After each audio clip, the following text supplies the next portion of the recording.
thousands of people have mysteriously vanished in America's wilderness. Join us as we dive into the deep end of the unexplainable and try to piece together what happened. You are listening to Locations Unknown. How's it going, everybody, and welcome back to another episode of Locations Unknown. I'm your co-host, Joe Irado, and with me, as always, is Mike VDB. How's it going, Mike? It is going good. What's up, everyone, and thanks for tuning in. We've got some exciting updates about Locations Unknown. If you haven't noticed on the Facebook page, we do have a store now with this really cool hat. Be a great accessory for any hike. Won't keep you warm in the winter, but you'll look really cool. Yeah, it's a pretty cool hat. Yeah, it's a cool hat. We're going to have some other stuff coming online later this year, so keep an eye out for that. We've also had some people ask about donating to the show, so we do have a Patreon page now. If you go to patreon.com/locationsunknown, you'll find our Patreon page. So check it out, and if you want to help the show, throw us a couple bucks. We do have a sponsor this week. So this week sponsoring our show is Verger CBD Products. As someone who doesn't drink, I know, Mike, you know me, I'm not a big drinker. Nope. I don't take a lot of medications because I don't like prescriptions. CBD is kind of my go-to for relaxation. So thanks to our friends at Verger, I can get a candy bar, vaporize raw hemp flower to get the relaxation effects of cannabis without being high, because I usually don't want to be out of my head. I just want to chill out and relax. And they just released their new Relax and Revive terpene tincture. So they have one where you take it and it'll kind of wake you up for the day. And there's another one that when you take it will calm you down. So you can take one in the morning, one for the evening. It's all natural, very healthy. Verger uses only the highest quality CBD products. You can find them on their website or on Facebook. The company name is Verger. That's VERDURE med.com. So that's VERDUREMED.com. All right, everybody, grab your gear and get a friend as we dive into Locations Unknown.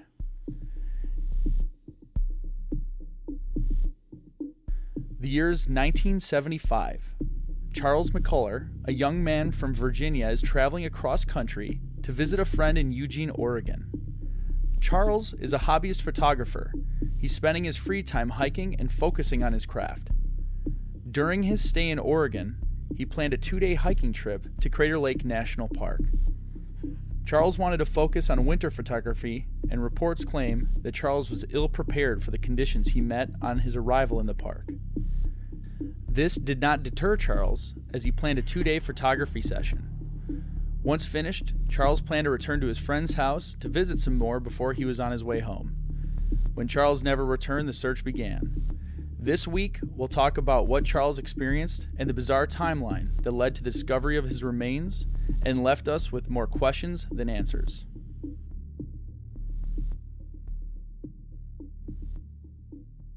Crater Lake is located in the southeast section of Oregon, and the park was established on May 22nd, 1902. So, Mike, this makes it the 5th oldest national park in the United States. That's pretty cool. Yeah. It's funny because how many parks are there? There's not a lot of parks. So, I mean, I feel like if there's 20 big ones, it's going to be in the top 10 usually. There's a 50% chance. So, I guess it's not as impressive. They do see about 500,000 visitors per year. The size is 286 square miles, so it's almost as big as New York City. So it's not huge, but it's still a relatively big park. There are some fun historical facts about the area. The basin that eventually became Crater Lake formed when a 12,000-foot tall volcano called Mount Mazama erupted and collapsed 7,700 years ago.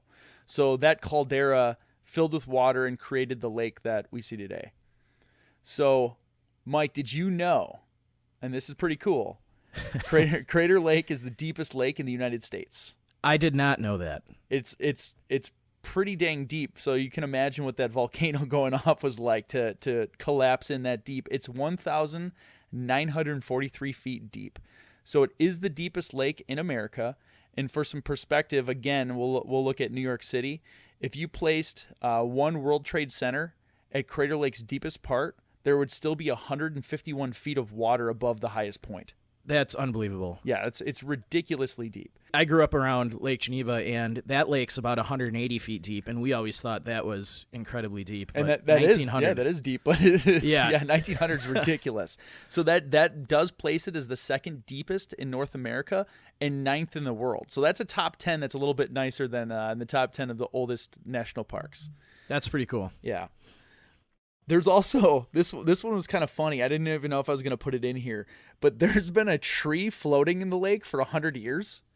but what makes it really unique, it has a name. They call it the Old Man of the Lake. It's a 30-foot tall tree stump.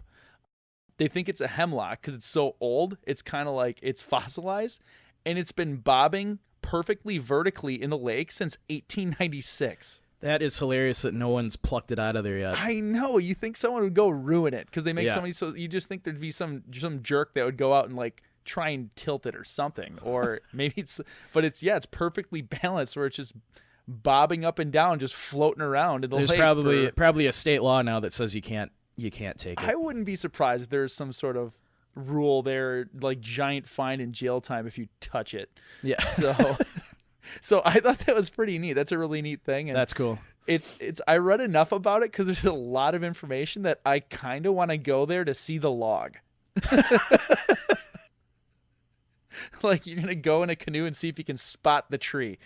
So we'll move on from the Old Man of the Lake. I thought this was really cool too. There's actually no water that flows in or out of Crater Lake.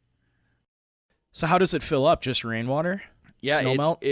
it's really snowmelt, rainwater. Yeah. The only water that leaves is either evaporation or the subsurface leakage or seepage that gets out. Other than that, it's quite literally. And when we talk about the climate in a little bit, I think you'll see why. Yeah. The park's covered in snow from October through June, so it's covered in snow through a big portion of the year, and has been known to stick around through July. It averages about 66 inches of rainfall. And the snowfall average is 44 feet. Wow. So that's what's keeping the lake filled. During the winter, they say it can reach about 18 degrees Fahrenheit with summer temperatures soaring to 90. That's such a short period of time, though. So I think it's mostly just cold most of the year, and you probably have a month or two where you're getting those summer temperatures. Yeah. Now, what they did say, and I had to look this up a little bit, because they say the lake came close to a total freeze in 1985. And the last time Crater Lake National Park was completely frozen was 1949. And at first I was like, okay, I'm reading some bull on Wikipedia. They don't mean the whole lake was frozen at the bottom. They mean it was frozen all the way across the surface. Wow. So the water just must be so warm because it's so deep. Yeah, because it's so deep, it's capturing the heat even that short period of time, and it's enough to keep it from completely freezing. As it said in 1949, it was cold enough, long enough, that it did completely freeze for almost 3 months, and it almost happened again in 1985. So that's a little bit about the climate.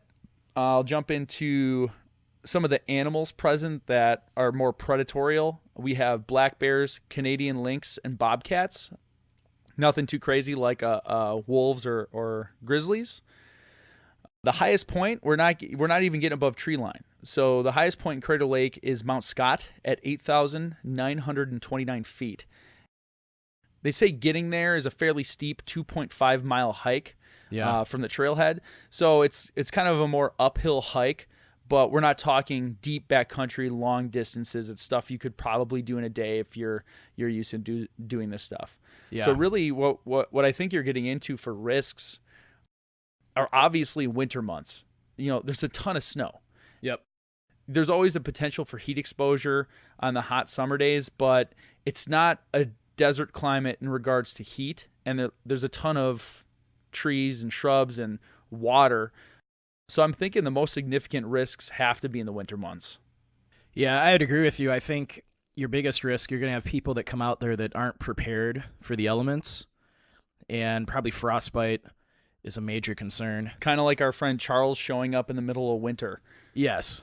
I'm sure the photography is fantastic, though. I mean, if you can imagine that you get those snow drifts and 44 feet of snow annually, I mean, I'm sure it is great, but if you're not prepared, that can be, one hellish environment. So let's start talking about Charles. Mike, what do you got on Charles? As Joe said, Charles McCullar was a male aged 19 at the time of his disappearance. His remains were found. Outside of that, we don't know a lot about his height, his weight, his hair color, or even the clothes he was last seen in. We kind of have some speculation on what he was wearing based on some of the things that were found at the site of his remains. Yeah, and we have that one photograph, but it's black and white, so you can't tell if he's got like dark brown hair, black hair. Yeah, he just looks like your typical 19-year-old from that time period.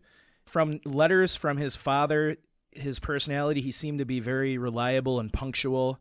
He would check in with his parents routinely, let him know where he's staying, what his itinerary is for the next couple of days. So this wasn't him traveling across country to be rebellious or to to go so he was calling his parents regular, everything seemed like it was on the up and up with his family life and his friends and everything. Yeah, essentially he wanted to travel across the country to photograph the different national parks, something that it sounds really cool to me to do. Yeah, I would love to do that. And so his, principal occupation hobby at the time was really photography. And he left off in a Volkswagen and, some clothes and camera equipment, and he was going to visit every national park. From what we gathered, his experience in the wilderness, especially in Crater Lake, was not very great, especially for winter survival. You need to really be prepared to survive in this type of climate. Yeah, so it might have been more of like a city boy who kind of got maybe a little bit of the outdoors bug and just jumped in feet first without really knowing the risks associated with it. Exactly, and even just the fact that he's 19. I mean, he doesn't have a lot of experience, in life at 19, so you're not going to expect him to really be capable in this type of environment. It definitely in Crater Lake, from what we gathered, he had never hiked this place before he went there, so he had no idea of the terrain. He probably didn't know of the climate to expect. He didn't know the trails or anything, so that was another thing working against him when he went to Crater Lake at this time. Sure. Kind of that young, dumb, invincible thing that we all go through. Yeah, I mean, you remember when you were 19. Yeah, I could do anything. Due to, the lack of information on Charles, I'm going to just jump right into the timeline. So, starting in January 8th, 1975, Charles left his home planning to travel the national park system to photograph the parks. And by January 16th through the 22nd, it's not too clear on which day, but that time frame, Charles had called his parents from Yuma, Arizona. So in a pretty short period of time, the 8th to the 22nd, he's already in Arizona. So by the 29th of 1975, this would be the last call that Charles would make to his parents, and he was in Eugene, Oregon. He said he was staying at a friend's house. Yeah, so he really traveled in that month. I mean, he went all the way from, he was moving around. Yeah, the northeast all the way down southwest, then back up to the northwest. So yeah, that's cool. So on January 29th, while Charles was staying with his friends, he had told his friends that he was planning to travel to Crater Lake to photograph the park in winter. His plan was to return by the 31st, and he explicitly told his friends that if he was not back by February 1st, to call the police. I'll give Charles credit here. He actually thought out a plan. All right, if I am going to Crater Lake, if I don't show up at this time, call the authorities, report me missing. Yeah, there's a lot of stories of people who won't leave their itinerary. And yeah, it's such a big deal and very important when you're going out, especially by yourself. I can't tell you how many cases we've read where the person will just, go out into the park without telling anyone, doesn't check in with a park ranger office, and it really hampers the search and rescue team once they determine you are missing. So sure, it's great that Charles told his friends, where he was going, when to expect him back, and Charles' friends had said this was the last time that they saw him. Now, there are reports that on January 30th, a logger mentioned to police that he had given Charles a ride to the park entrance. If you're to believe this logger, we have to assume that Charles did make it to the park. So he had a van, so I'm guessing his van could only make it to a certain point. Yeah. And he had to hitch a ride to get to a specific spot. So and now I'm going on assumption here. My assumption is he had a particular area he wanted to see. I'm guessing. And that's why he needed to get a ride to that spot. Now, I won't bring this up now, but I have something new just popped into my head on this case relating to this logger, but I'm not going to get into it just yet. Yep, save it for the big reveal. Yeah, we'll save that for the big reveal. So, all right, February 1st rolls around, and Charles doesn't make it back to his friend's house. So, per Charles' order, his friends contact the local authorities and the National Park Service and report him missing. At that time, the Park Service, in coordination with state police, blanketed the area around the lake and the surrounding cities with flyers, and they also started a massive search and rescue operation. Okay. So, we've talked about this in other episodes. These search and rescue operations usually entail K-9 units, people on the ground, airplanes. So we did have the National Park Service report that during that search, the snow depths were around 24 to 90 inches with drifts up to 20 feet. That's insane. It's insane because, I mean, that's a two-story house being covered in snow. So, I mean, so go stand outside. If you have a two-story home, go stand outside in the ground and think of snow covering your house up. Now think of if you don't have the correct equipment to get through that drift, how are you going to travel through the park? Yeah, and then for the searchers who don't know his in-the-park itinerary where he intended to go take pictures and stuff, that could be a nightmare to try and search for him. Yeah. And if you have drifts that big, I didn't see a wind report, but I'm guessing the wind gusts were ridiculous as well. Yeah. To create drifts that big. Yeah, so just the conditions in the park at this time were not great.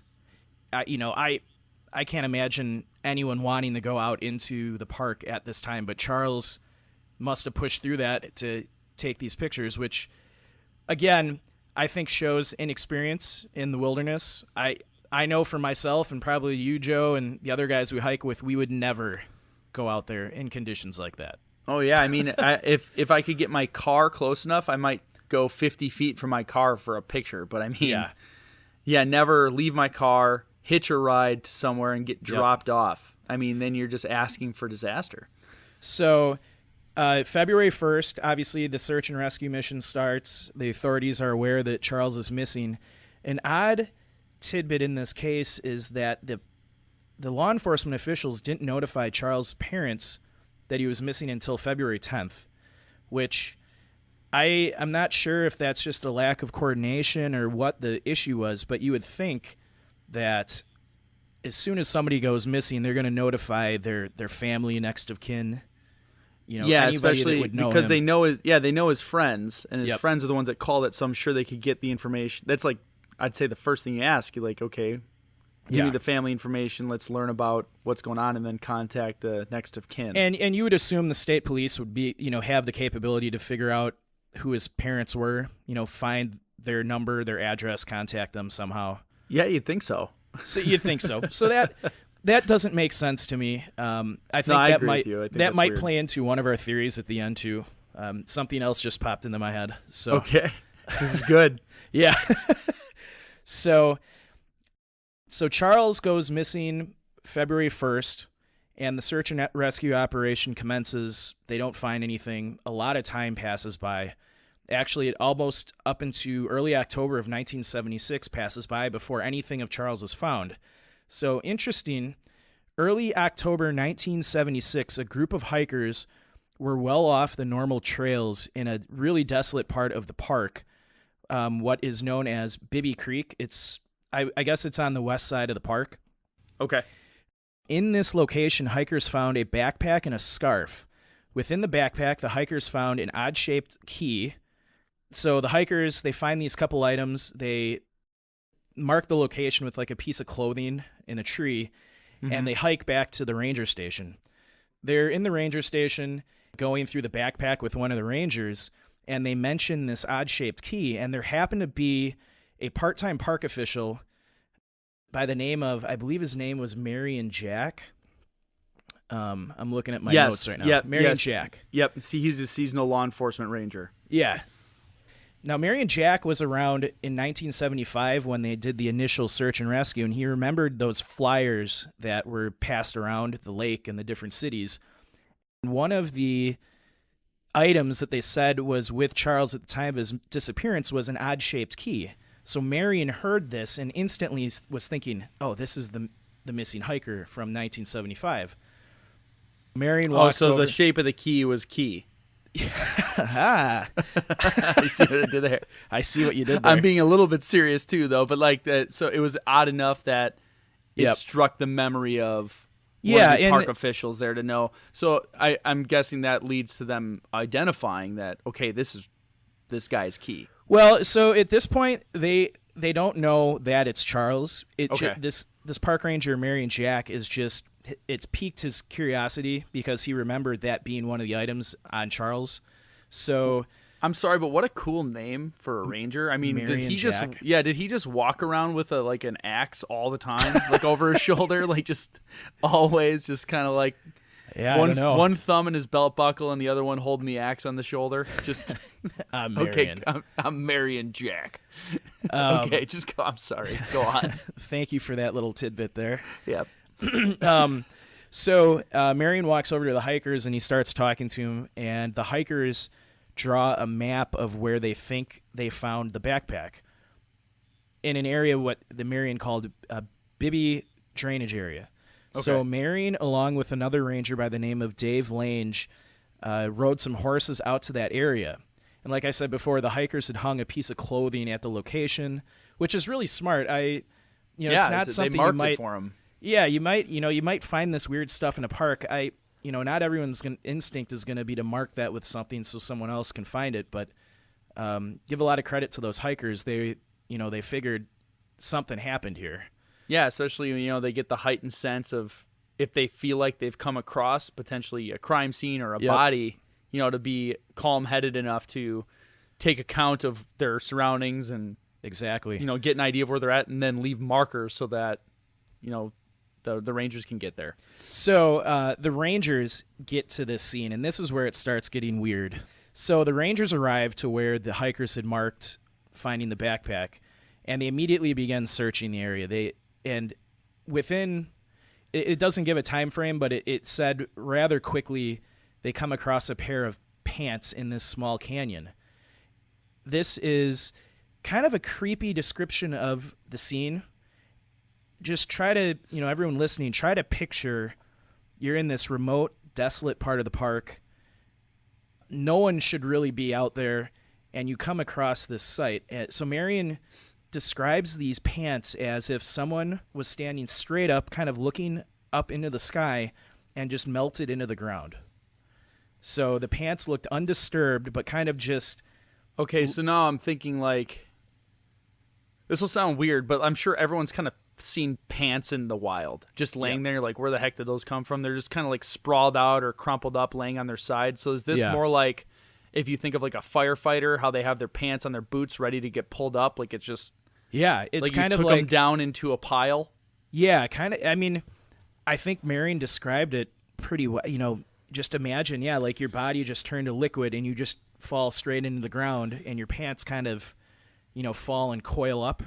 Almost. Well, and then it makes me think, too, like it obviously was weird enough that he described it in a weird way. So even if it's not the best of description, he felt the need to describe it versus if he just said, we found a pair of jeans that are this size. And Marion, from what I understand, was a very seasoned park ranger in this area. So he's seen a lot of sites, and he's seen a lot of situations where people have, perished in the park. So he's probably been on some search and rescues and other things so like that. It's not a kind of guy who's going to easily scare or easily be puzzled. But in reading the reports from Marion, he was absolutely puzzled by this scene of the pants. He mentioned other weird things about the scene. So another weird thing he mentioned was the belt was undone and the pants were unbuckled. Which weird. It's weird. And, Joe, we've both talked about what happens when people are, they get hypothermia. You actually start getting hot. And when you're like super, super cold and you start really losing. Yeah, I can't remember the phrase for it, but when people have severe hypothermia, they actually start taking clothing off. I'll look it up because we wrote it down in here. It's not intuitive at first, but you get sensations. Paradoxical undressing. So this happens a lot on Everest. Yeah. Because you have the mix of that extreme cold plus the altitude and lack of oxygen causing your brain to get larger. So Yep. it puts pressure on your brain. You start making horrible decisions, and people will strip completely naked thinking they're super hot, and then they just freeze to death. Yeah. So there is a chance that Charles was suffering from severe hypothermia and just started undressing. But as we describe more of the scene, I don't know that necessarily makes sense. Yeah, then he would kick his pants off or something. Like I Kick think your about pants like off. if you're in a frantic move undressing, it's not going to be this nice, smooth melting Exactly. of your clothing.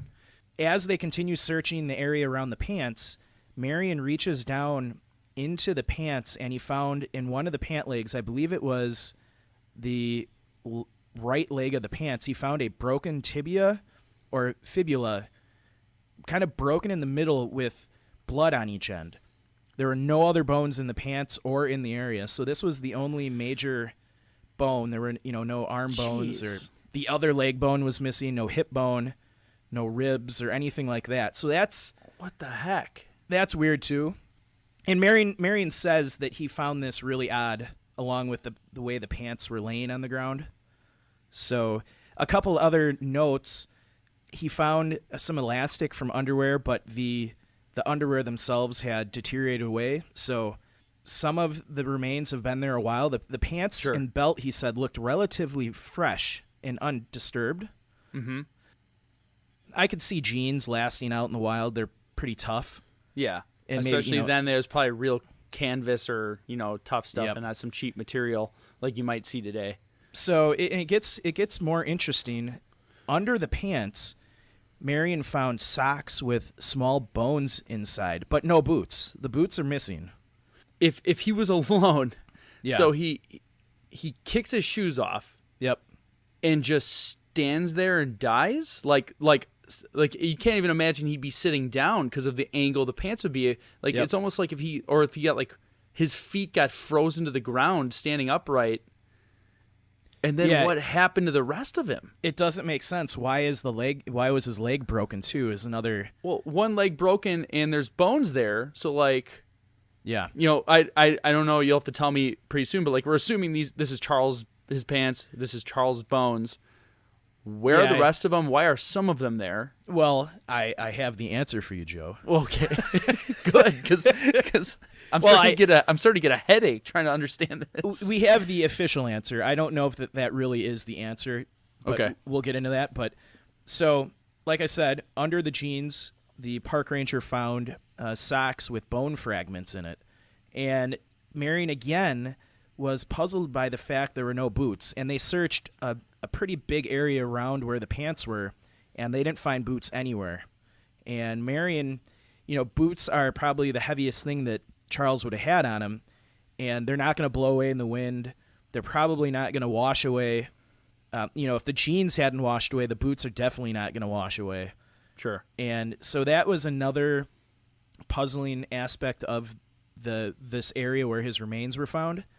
And so there was no other items around the jeans, so Marion and Dave kept searching the area, and kind of pretty close to where the jeans were found on the other side of a fallen tree, Marion found a skull that was upside down and a lower jawbone.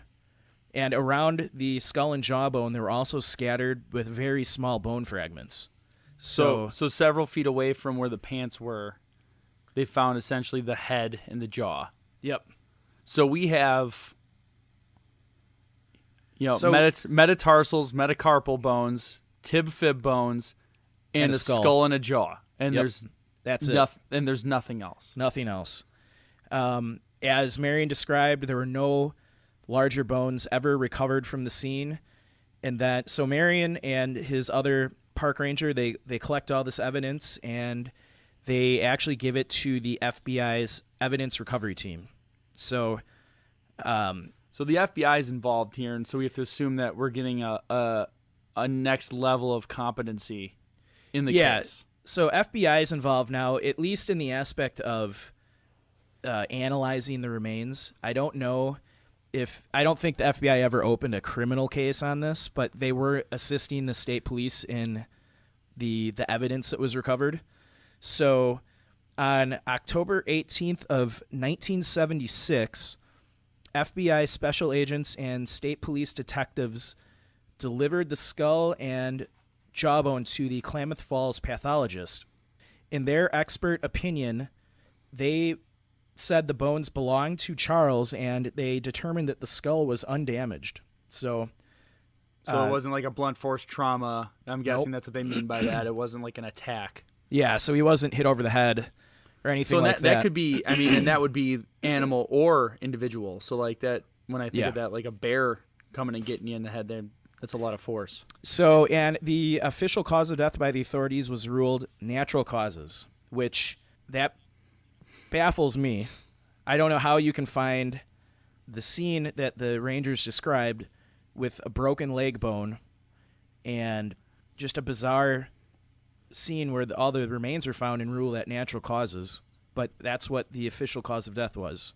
Yeah, and you think about the search, like unless like let's play the death by natural causes piece real quick. So it's almost like he's hiking out there. Yep. No equipment. First of all, the huge mistake. He's going out. If he truly got to where he was, which I don't see how that'd be very reasonable without like snowshoes based on the depth, because we're talking, what do they say, like 12 miles? Yeah. For him to get there in normal boots with 90 inches of snow with some drifts of 20 feet. Yeah. It would take you a day and a half just to get to that location, and quite honestly, I think you would die before you got there.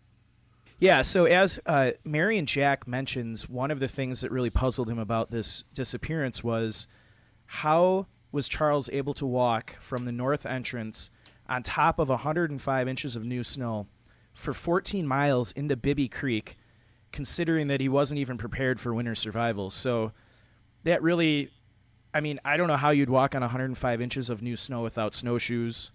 Yeah. I just don't know how you do it. There's some theories that he may have followed snowmobile tracks into that part of the park. Oh, like it was already sunken down, so it was easier to travel on. You know, Marion even says that part of the park is off limits, and he's never really seen people go back there with snowmobiles. So I don't know how plausible that explanation is. Mm-hmm. And there are reports, too, of some really strange storms in the area during the time of his disappearance. So you can imagine that not only has he has to walk through 105 inches of snow for 14 miles, but he's probably facing, heavy winds, a lot of snowfall coming down. It's probably dark out. Very disorientating. I just don't know how someone who's not a survivalist that's prepared for this could ever do that. Yeah, and I think one of the things that piqued our interest too was the comment that you kind of touched on. Was they were saying that there were some very odd storms strange storms were reported during the time of the disappearance. Yep. And then it coincides with another photographer that had gone missing in the exact same area named Bibby Bukowski. Yeah. The link of these two, I'd say it's kind of thin, but It really kind of got me going down more of a conspiracy route, which is always the fun route. I know. When we tried getting the reports on this case, and then after hearing about that one, the other one, NPS lost the reports on those individuals. Yeah. This is an amazing fact of the case. So Freedom of Information Acts were filed with the MPS to get these case files. The MPS said that the park they didn't have the space to keep them, so they just threw them out. They got rid of them. And I want to be clear, too, that I don't want anyone calling Crater Lake and demonizing them, because we're not talking about the people now. No. We're talking about people back around when this happened. 1975. That determined that, unsolved missing persons cases, excuse me. I guess this one technically would be solved, but the Bibby Bukowski one just weren't really important files to keep around when they ran out of space for files. So yeah, another that's crazy. Yeah, another interesting aspect of this case was while the authorities ruled it a death by natural cause, Charles, his father, was adamant that something else happened to him. We actually have a statement from his father made at the time of the disappearance. So this is like parental instinct type stuff, which... Yeah, he knew something happened to his son that wasn't natural. And I honestly lean towards that being a very, very viable thing. Yep. I've all the stories I've read, things I've dealt with just when I was in EMS, mother's intuition, father's intuition type stuff. It's no joke. There's really something there when all of a sudden you get that feeling and you just know, and you have no physical evidence or proof. The guy's across the entire country. Yeah. But he's not accepting it, and he just knows something's up. This was an excerpt from a note that his father had wrote to Congressman Byrd, which I'm assuming was his... Probably that district. Or do you think it was the dad's? It might have been the dad's congressman. It didn't specify. Okay. But he said, with no evidence being found in the extensive winter and summer searching and knowing him to be a responsible young adult, we can find no other presumption to explain his disappearance other than he was involuntarily detained and killed. So he thinks it was foul play. He 100% thinks it's foul play. He wrote numerous letters to the local police, state police, National Park Service, FBI. He wrote everybody that would listen to him that they needed to open an investigation into this case, that it wasn't a natural death. And he actually even said in letters that he was getting very frustrated with how the state police were handling the investigation. But he did say he commended the National Park Service for what they did in the search and rescue. He thought they did everything they could to try and find him. It sounds like as they've recovered everything, documented everything, and passed it off to the authorities, and they just kind of, the pathologist report was, natural causes, not a big deal. Yeah. Except, you know what? It's hitting me now that I'm hearing kind of his father's take on this was, where are the rest of the bones? If this is natural causes, I mean, it should be right in that area, and they searched well enough that they're finding little fragments and stuff kind of hidden behind things like, where's the rest of his gear? Where's the rest of his bones? Mary and Jack did mention one of the things that puzzled him, besides all of the other things, was that usually in a case of maybe an animal attack, or even if he died on that scene and then the animals came in after, he said it's really unusual for an animal to drag away most of the remains to another location. Usually they're going to consume the person there, and you're going to find lots of evidence of that. Well, you'd even have like bits of bone, and then again, all over the pants. If an animal had come in there, I mean, all that there'd be disturbed. Perfect. Yeah.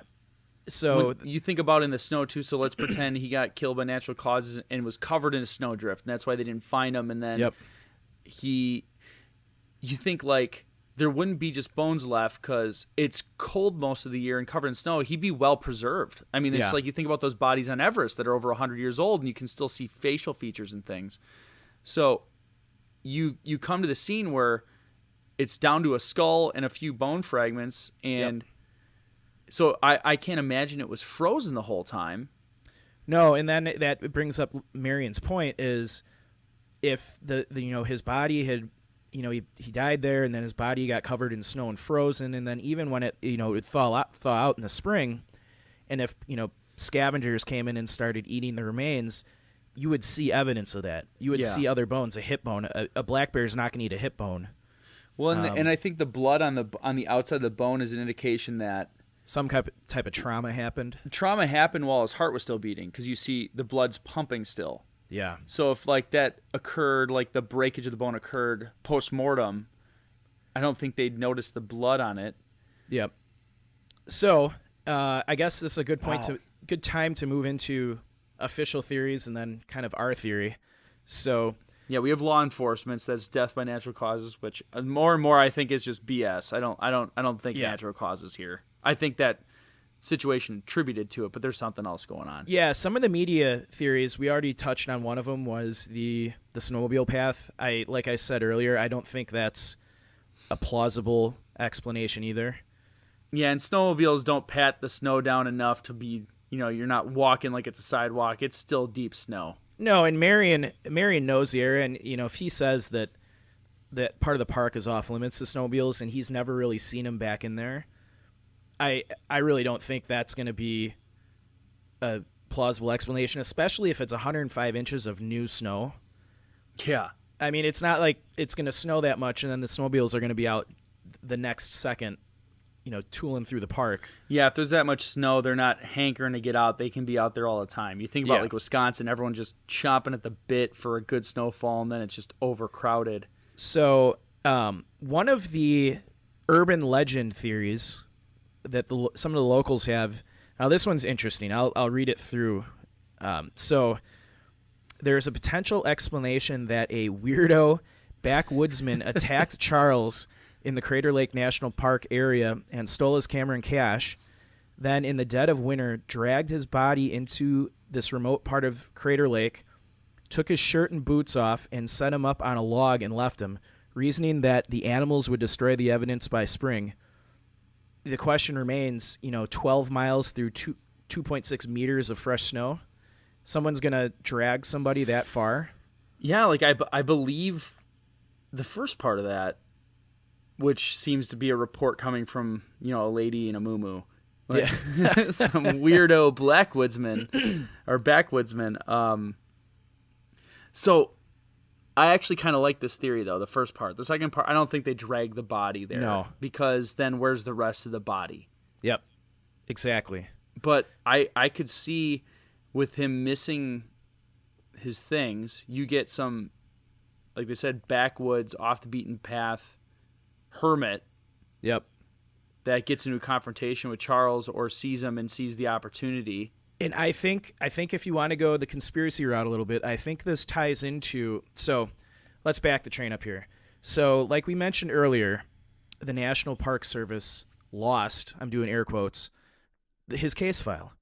So what if at this time in Crater Lake National Park, there is some crazy guy that's living out in the woods, almost like a serial killer type, that's killing hikers?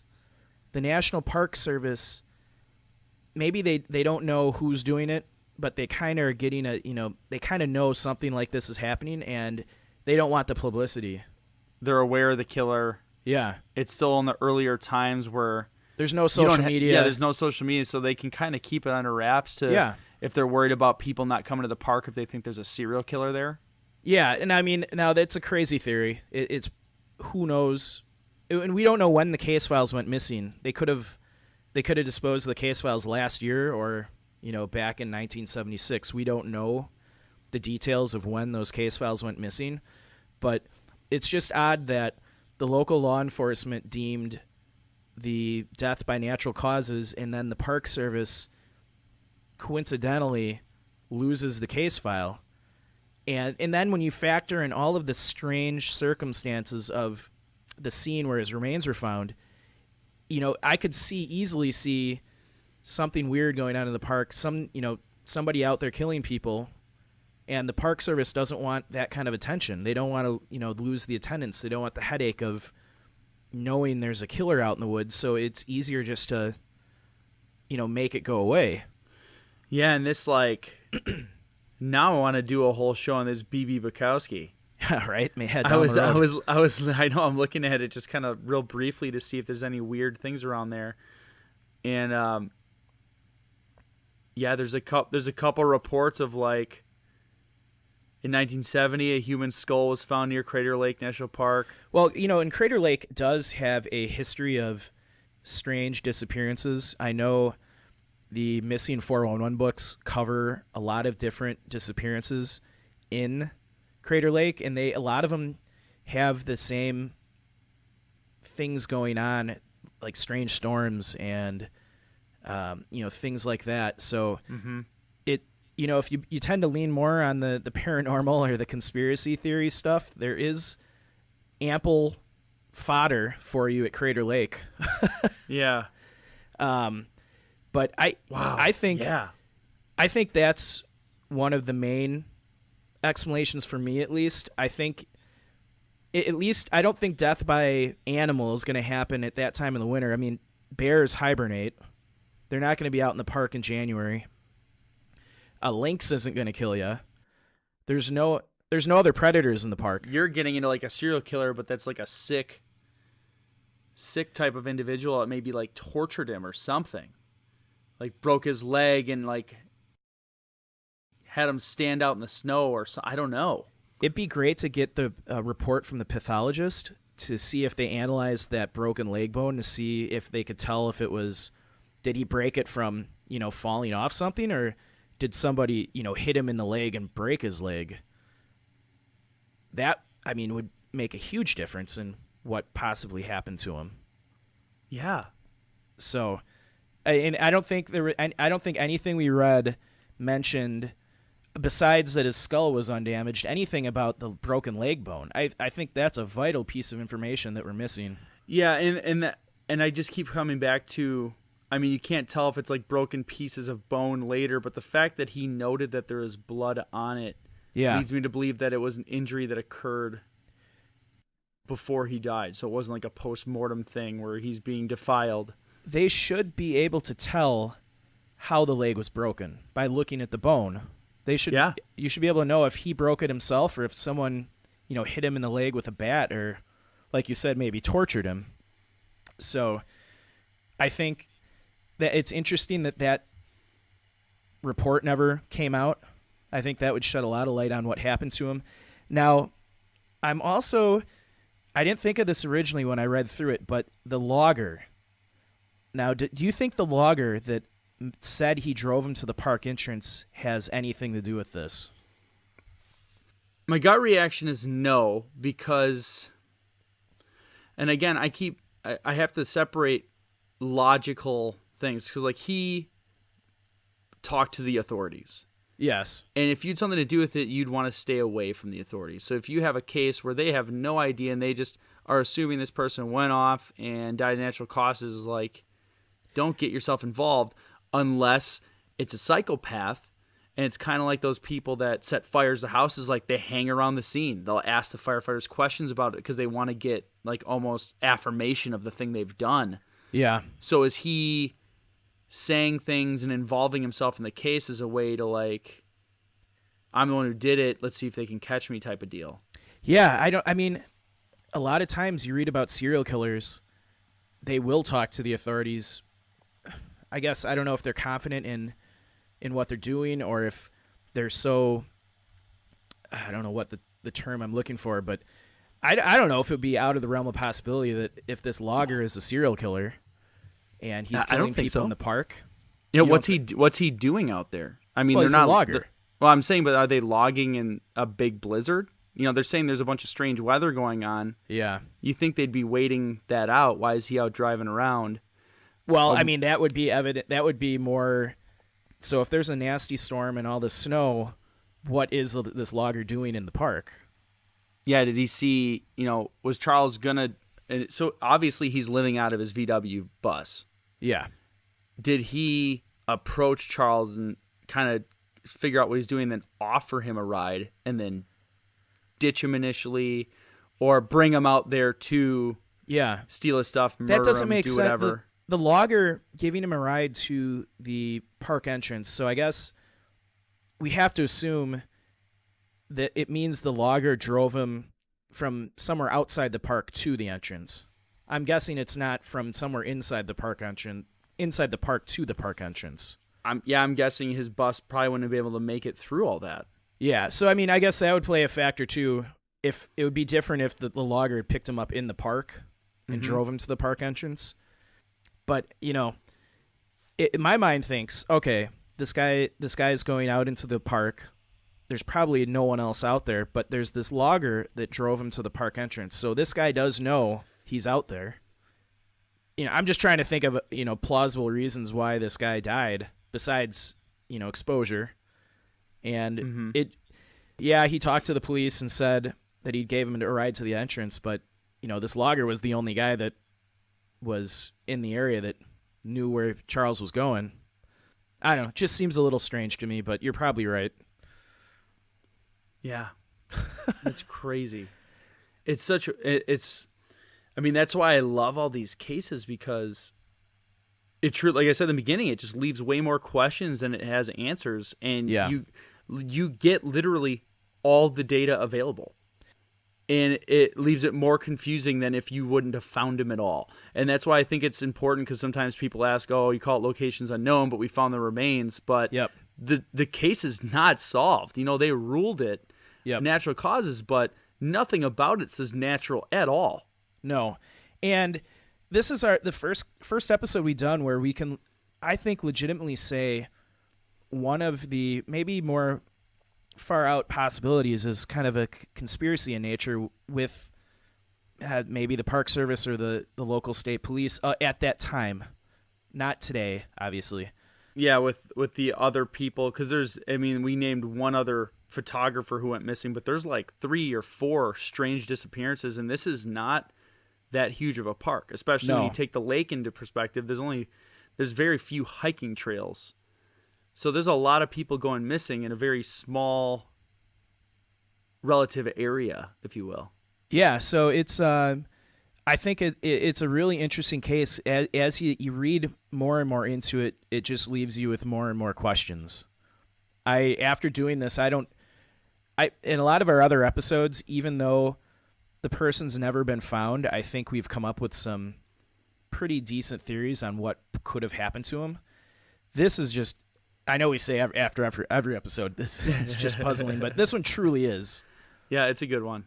And it does, to me, feel like a conspiracy is going on, at least not in the paranormal in nature, but in the sense that there is a weird, strange dude out in the park killing people. I think I'm with you. I think it's a conspiracy in the sense that there was potentially some form of cover-up.